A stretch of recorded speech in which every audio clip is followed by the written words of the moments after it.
यदि हमर बियाह कोनो राक्षस के साथ भ गेल रहे त हम एते दुखी नहीं रहतो जते अहाँ संगे छी। अहूँ एकदम बताहे छी की आज तक अपन खून वाला रिश्ता संगे ककरो बियाह भेलै या की? कपार त हमर जरल छला जे हम अहाँ के मांग भरलौं, जे अखनी अहाँ के मांग पूरा करत करत हमरा अखनी मांग के खाय पड़ैया।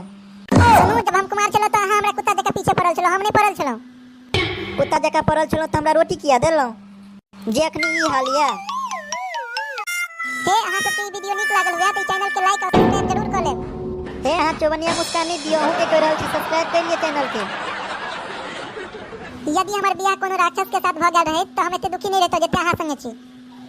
अहूँ एकदम बताहे छी की आज तक अपन खून वाला रिश्ता संगे ककरो बियाह भेलै या की?